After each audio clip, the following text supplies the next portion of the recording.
بسم الله الرحمن الرحيم نحمده ونصلي ونسلم على رسوله الكريم أما بعد فأعوذ بالله من الشيطان الرجيم بسم الله الرحمن الرحيم لو أنزلنا هذا القرآن على جبل لرأيته خاشعا متصدعا من خشية الله وتلك الأمثال نضربها للناس لعلهم يتفكرون صدق الله العظيم.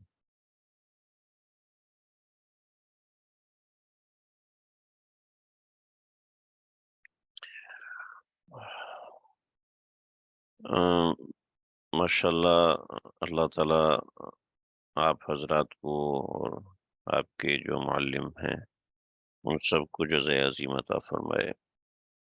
مجھے یقین بھی نہیں تھا اور امید بھی نہیں تھی کہ ہم اس درجے تک پہنچیں گے، لیکن آپ کی جو معلمہ ہیں ان کی انتھک محنت ہے، وہ بہت کثرت سے محنت ہے ماشاءاللہ.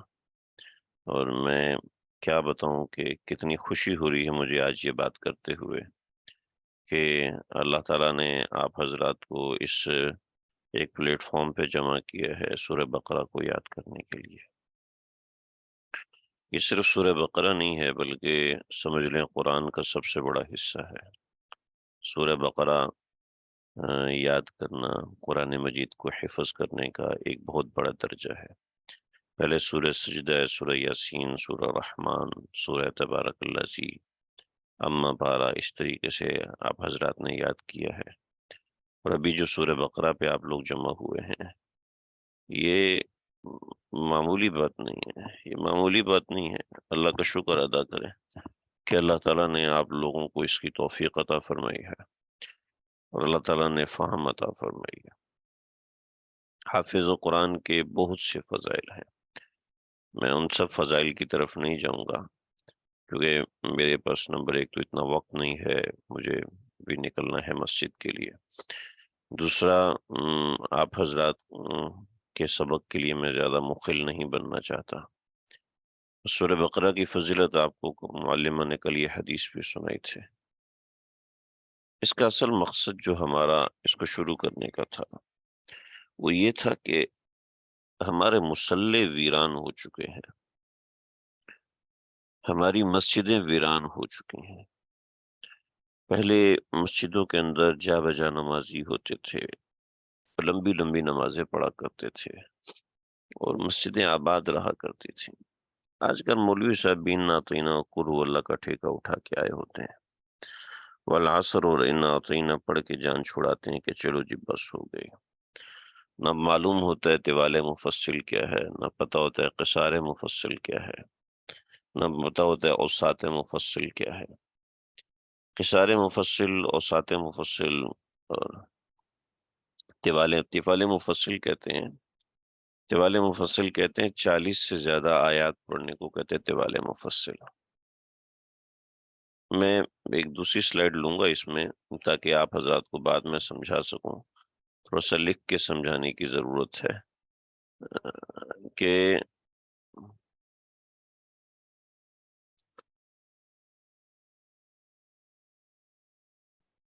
دیکھیں جی طوال مفصل ہوتا ہے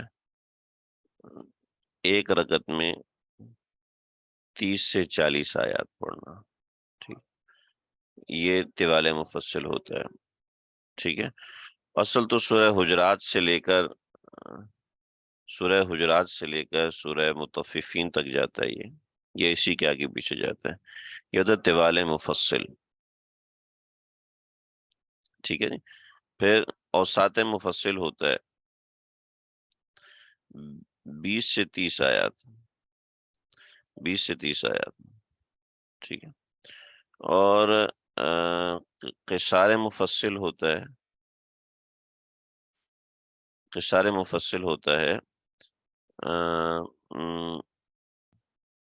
7 سے 10 آیتیں. ٹھیک ہے.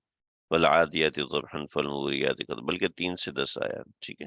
یعنی لم یکن الذین کفروا من اہل الکتاب والمشرکین جیسی صورتیں وہ قصار مفصل میں آتی ہیں. قل هو اللہ جیسی صورتیں قصار مفصل میں آتی ہیں. انا اعطینا جیسی صورتیں قصار مفصل میں آتی ہیں. اب فجر، ظہر میں طوال مفصل سے پڑھنا سنت ہے، ٹھیک ہے۔ عشاء میں اوساط مفصل سے پڑھنا سنت ہے، اور عصر اور مغرب میں قصار مفصل، ٹھیک ہے، یہ سنت ہے۔ پتہ نہیں آپ کو لکھا ہوا صحیح سمجھ میں آ رہا ہے کہ نہیں آ رہا، میں اس کو لکھ دیتا ہوں تاکہ آپ اس کو صحیح سمجھ سکیں۔ بہت سے ایسے لوگ ہوتے ہیں جن کو اردو بھی سمجھ میں نہیں آتی۔ طوال مفصل، طوال مفصل، ٹھیک ہے، 30 سے 40 آیتیں یا اس سے اوپر، ٹھیک ہے، 30 سے 40 آیتیں طوال مفصل، ٹھیک ہے۔ یہ ہوتی ہے فجر اور عشاء، فجر اور ظہر، اس میں قصار طوال مفصل پڑھنا سنت ہے، ٹھیک ہے۔ اور سات مفصل ہوتی ہے 20 سے 30 آیتیں، 20 سے 30 آیتیں، ٹھیک ہے، اور یہ عشاء میں پڑھنا مسنون ہے، ٹھیک ہے۔ اور قصار مفصل ہوتی ہے 3 سے 10 یا 20 آیتیں، ٹھیک ہے، یہ قصار مفصل ہوتی ہے، یہ مغرب اور عصر میں پڑھنا سنت ہے، ٹھیک ہے۔ اس کے علاوہ تہجد کی نماز میں طویل آیات، پورے پورے پارے قرآن مجید، یہ پڑھنا مسنون اعمال میں سے ہے۔ لہٰذا اب آپ ایک رکعت میں سورہ بقرہ پڑھیں یا 2 رکعت میں سورہ بقرہ پڑھیں، ٹھیک ہے، یہ ایک بہت بڑی چیز ہوتی ہے۔ اس کی آپ کوشش کریں گے، تو یہ سب ہو جائے گا۔ اگر کوشش نہیں کریں گے تو یہ نہیں ہوگا۔ ہمارے مصلے ایسے ہے کہ ویران ہو چکے ہیں۔ وجہ اس کی ہے کہ ہمیں زیادہ سے زیادہ انا اعطینا اور قل هو اللہ آتی ہے۔ زیادہ زور لگائیں گے تو اذا زلزلت الارض آ جائے گی، اور زیادہ زور لگائیں گے تو اما پارا آ جائے گا۔ ہم نے تو نمازوں میں پورے قرآن کو زندہ کرنا ہے، پورے قرآن کو زندہ کرنا ہے، ہم نے پورے قرآن کو زندہ کرنا ہے۔ لہٰذا اپنی نمازوں کو طویل بنائیے، اور اس کے لیجیے میرے پاس تو ٹائم نہیں، میرے بچے ایسے ویسے، یہ سب انسان کی نیت پہ موقوف ہوتا ہے، کتنی نیت ہوگی اور کیا کیا چیز ہوگی۔ لہٰذا اس کے لیے ہم نے ایک چھوٹی سی، ایک ٹوٹی پھوٹی سی ترتیب بنائی تھی کہ جو بھی ہے تھوڑا سا ہمارا قرآن سے تعلق بن جائے، ہماری خواتین، ہماری بچیوں کا قرآن سے تعلق بن جائے، اور وہ تعلق بننے کا ذریعہ یہی ہے کہ وہ کسی طریقے سے قرآن کو سمجھنے والے بنے، قرآن کو پڑھنے والے بنے۔ سمجھنے کے لیے ہماری الگ کوشش ہے، اور پڑھنے کے لیے ہماری الگ کوشش ہے۔ تو یہ اس کوشش کا ایک چھوٹا سا حصہ ہے۔ آپ حضرات نے اس میں وقت لگایا ہے، اور آپ حضرات اس میں وقت لگائیں گے، پوری ہمت کے ساتھ وقت لگائیے۔ دیکھیں، قرآن مجید مجھے یاد نہیں ہوتا، اس کو یاد ہو جاتا ہے، اس کو زیادہ جلدی یاد ہو جاتا ہے، اس کو دیر سے یاد ہو جاتا ہے۔ یہ سب باتیں اپنی جگہ پر اہم ہوتی ہیں، لیکن قرآن مجید کو یاد کرنے کا صرف اور صرف ایک طریقہ ہے، صرف اور صرف ایک طریقہ ہے۔ اس کے اوپر کوئی دوسرا طریقہ نہیں ہے قرآن مجید کو یاد کرنے کا۔ اگر ہے تو وہ مافوق الفطرت ہے، ٹھیک ہے، ان نیچرل قسم کا ہے۔ لیکن جو صحیح طریقہ ہے وہ ہے زیادہ پڑھنا۔ جتنا زیادہ آپ قرآن مجید کو پڑھیں گے، اتنا زیادہ آپ کو قرآن مجید سمجھ میں آئے گا، ٹھیک ہے۔ جتنا کم پڑھیں گے اتنا کم سمجھ میں آئے گا۔ چنانچہ ایک ترتیب اپنے ذہن میں بنائیے۔ یہ چیز تو آپ کو آپ کی معلمہ بتائیں گی، لیکن ایک ہوتا ہے سبق، ایک ہوتا ہے سبقی، اور ایک ہوتا ہے منزل، ٹھیک ہے۔ ایک حساب کا سبق ہے، ایک حساب کی سبقی ہے، اور ایک حساب کی منزل ہے، ٹھیک ہے۔ اپنے پاس ایک کاغذ بنا لیں، اور اس کاغذ میں جب آپ نے سبق یاد کر لیا، آپ کو پکا ہو گیا، اب آپ نے اس کو 100 دفعہ پڑھ کے یاد کیا، 150 مرتبہ پڑھ کے یاد کیا، چاہے کچھ بھی ہو گیا، آپ نے اس سبق کو کم از کم 12 مرتبہ دہرانا ہے۔ 12 سے لے کے 25 مرتبہ، ہر ایک کا اپنا مزاج ہے۔ سبق کو زبانی دہرانا ہے 12 سے 25 مرتبہ۔ اپنے پاس نوٹ کر لیں، پھر اس نوٹ کو کاٹتے چلے جائیں، کاٹتے چلے جائیں، کاٹتے چلے جائیں، ٹھیک ہے۔ جو آپ کے پچھلے 7 سبق ہیں وہ سب کی کہلاتے ہیں، یا جو آپ کی کلاس میں ترتیب بنتی ہے اس حساب سے سب کی ہوگی، اس کو کم از کم آپ نے 7 مرتبہ دہرانا ہے۔ اور جو منزل ہے، یعنی آپ کا ایک ایسا سبق ہے جو 7 منزلوں سے، 7 سبقوں سے پیچھے رہ گیا ہے، وہ آپ کی منزل ہے، وہ آپ کا پورا سبق ہوگا، وہ آپ نے 3 مرتبہ دہرانی ہے۔ ٹھیک، تو یہ ایک ترتیب اپنے پاس ذہن میں رکھ لیں، اور اسی سے ملتی جلتی ترتیب اپنی اپنی معلومات سے بنوا لیں کہ سبق کتنی مرتبہ دہرانا ہے، یاد کرنے کے بعد سب کی کتنی مرتبہ دہرانا ہے، پھر سنانا الگ ہے۔ سنانے کا اس سے کوئی واسطہ نہیں ہے، تو سنانا الگ ہے، سنانے کی ترتیب الگ ہے، لیکن یہ جو دہرانے کی ترتیب ہے یہ اتنی ہونی چاہیے کہ کم از کم سبق کو اتنا دہرایا جائے کہ اس کی پڑھائی آپ کے اوپر ایسی پکی ہو جائے کہ وہ اس طرح ہو۔ خلیل رحمان سہارنپوری صاحب رحمۃ اللہ علیہ، مولانا شیخ الحدیث مولانا زکریا صاحب رحمۃ اللہ علیہ، ان کی والدہ صاحبہ روزانہ ایک قرآن پڑھتی تھی۔ وہ اپنے گھر کا کام سالن بناتے ہوئے، کھانا پکاتے ہوئے، برتن دھوتے ہوئے روانی فرماتے ہیں ایسی تھی کہ سوال ہی پیدا نہیں ہوتا کہ کام میں انٹرپشن ہو جائے، یعنی برتن دھوتے وقت سبق بھول جائیں، اور کھانا پکاتے وقت سبق بھول جائیں، اور بچوں کو نہلاتے وقت سبق بھول جائیں۔ البتہ اس زمانے میں غسل خانے تو نہیں ہوتے تھے، باری نہلاتے تھے، تو یا کسی کام کے وقت وہ سبق بھول جائیں، ایسا کچھ بھی نہیں ہوتا۔ قرآن مجید کو یاد کرنے کا بس ایک طریقہ ہے، وہ ہے کثرت تلاوت۔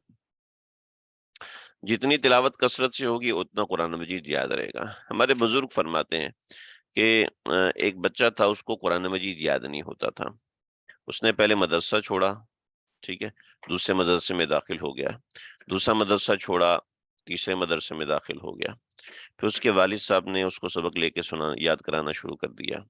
والد صاحب سے بھی سبق یاد نہیں ہوتا تھا، تو پھر والدہ نے بھی یاد کرانا شروع کر دیا تھا۔ جب والدہ بھی ہار گئیں تو وہ کہنے لگے میرے پاس آئے، اور میرے پاس آ کے کہنے لگے کہ ہمارا بچہ کہتا ہے ہم نے حفظ نہیں کرنا۔ کہ جی بیٹا وجہ بتاؤ کیوں حفظ نہیں کرتا؟ کہتا جی جب میں حفظ کرتا ہوں تو یہ لوگ مجھے مارتے ہیں، میری پٹائی کرتے ہیں، میں پٹائی کھانا نہیں چاہتا، دوسرے بھائیوں کو دیکھتا ہوں وہ پٹائی نہیں کھاتے، اور مجھے پٹائی ہوتی ہے تو مجھ سے یہ برداشت نہیں ہوتا۔ تو کہنے لگے بیٹا ایک وعدہ ہم آپ سے کرتے ہیں کہ آپ کو ہم ماریں گے نہیں، میں گارنٹی لیتا ہوں نہ قاری صاحب آپ کو ماریں گے، نہ آپ کی امی ماریں گی، نہ آپ کے ابو ماریں گے، کوئی بھی آپ کو نہیں مارے گا، یہ ہے میرا آپ سے وعدہ ہے۔ لیکن اس کے ساتھ ایک وعدہ آپ کریں کہ آپ کو ہم جو ترتیب بتائیں گے اس کے مطابق آپ قرآن مجید پڑھو گے۔ کہا ٹھیک ہے۔ کہ دیکھو 8 بجے سے لے کے عصر تک جو آپ کا مدرسے کا سبق ہے وہ تو آپ مدرسے میں ہی پڑھیں گے، لیکن اس کے بعد ہر نماز کے بعد آپ نے ایک پارے کو دہرانا ہے، بس دیکھ کے دہراؤ، زبانی دہراؤ، آپ کی مرضی ہے، لیکن ہر نماز کے بعد آپ نے ایک پارا پڑھنا ہے۔ آپ یہ ہم سے وعدہ کریں۔ بچے نے کہا کہ ٹھیک ہے بھی میں یہ کروں گا، میرا آپ سے وعدہ ہے۔ چنانچہ بطور مثال پہلا پارا ہے اس کا، فجر کے بعد وہ پورا پہلا پارا دہراتا، ظہر کے بعد پھر دہراتا، عصر کے بعد پھر دہراتا، مغرب کے بعد پھر دہراتا، عشاء کے بعد پھر دہراتا۔ ایک دن مشکل ہوا پھنسا ہے، دوسرے دن مشکل ہوا پھنسا ہے، تیسرے دن اس کی زبان پہ روانی آ گئی، چوتھے دن ربانی، پانچویں دن روانی، 7 دن ہوئے پہلا پارا پانی ہو گیا اس کے لیے، پھر دوسرا پارا کیا، پھر تیسرا پارا کیا، پھر اس طریقے سے اس نے پہلی نماز میں پہلا پارا، دوسری نماز میں دوسرا پارا، تیسری نماز میں تیسرا پارا، چوتھی نماز میں چوتھا پارا، پانچویں نماز میں پانچواں پارا۔ اس طرح دن کے 5 پارے وہ اپنی منزل، سبق اور ان سب سے الگ کر کے دہراتا تھا۔ وہ قرآن اس کا ایسا پانی کی طرح ہو گیا کہ کوئی عام حافظ بھی اس کے سامنے نہیں ٹک سکتا تھا۔ جی ہم اتنا ٹائم تو دے ہی نہیں سکتے، بالکل دے سکتے ہیں آپ۔ قرآن مجید کو جتنا آپ وقت دیں گے اتنی آپ کے وقت میں برکت ہوگی۔ یہ آپ پتھر پر لکھی ہوئی بات ہے، آپ سمجھ لیجئے، کرنے کی کوشش کریں گے تو ہو جائے گا۔ بس یہی کچھ ابتدائی کلمات تھے آپ کے سبق کے لیے۔ میری دعائیں ہیں اللہ تعالیٰ آپ لوگوں کو خوش رکھے، سلامت رکھے کہ آپ نے ترجیحات میں قرآن کو رکھا۔ اگر اسی درمیان انتقال ہو جاتا ہے تو یاد رکھیے گا اللہ تعالیٰ فرشتے کو بھیج دیتے ہیں کہ سوال جواب چھوڑ دو اس کو یہ قرآن مجید حفظ کر رہا تھا، قرآن مجید کا طالب علم تھا یا قرآن مجید کی طالبہ تھی، لہٰذا اب اس کو بقیہ قرآن حفظ کرو۔ جیسے وہ والناس حفظ کرے گا تو اٹھے گا، قیامت آ چکی ہوگی، جنت جہنم کا فیصلہ ہو چکا ہوگا، اور وہ سب مصیبتوں تکلیفوں سے نجات پا کے انشاءاللہ اللہ کے سامنے حاضر ہوگا، اور اللہ فرمائیں گے پڑھتا جا اور جنت کے درجات پہ چڑھتا جا۔ تو قرآن مجید سے تعلق بہت بڑی چیز ہے۔ قرآن مجید آپ کو بری موت سے بچاتا ہے۔ قرآن مجید کی کثرت سے تلاوت آپ کو بہت سے فوائد دیتی ہے، بہت سی چیزیں۔ ہاں البتہ اپنے حقوق واجبہ میں کوتاہی نہیں ہونی چاہیے۔ گھر کے معاملات میں میں یہ نہیں کہہ رہا کہ آپ ایسے موٹیویٹڈ ہو جائیں کہ سب چیزوں کو چھوڑ کر آپ سب حقوق واجبہ اور سب حقوق و فرائض کو آپ چھوڑیں اور چھوڑ کر آپ ان چیزوں میں لگ جائیں۔ ایسا نہیں ہونا چاہیے، ٹھیک ہے؟ بس یہ بنیادی چیزیں ہیں، ان بنیادی چیزوں کو سمجھ لیں، انشاءاللہ فائدہ ہوگا۔ ہمارے یعنی ایک زمانہ گزرا ہمارے اکابرین کا کہ انہوں نے کس طرح قرآن مجید سے تعلق بنایا، کس طرح قرآن مجید پہ محنت کی ہے۔ لہٰذا ایک چھوٹی سی ہماری کوشش ہے کہ وہ یہ کوشش ہماری بن جائے۔ اللہ تعالیٰ سمجھنے کی توفیق عطا فرمائے۔ السلام علیکم ورحمۃ اللہ وبرکاتہ۔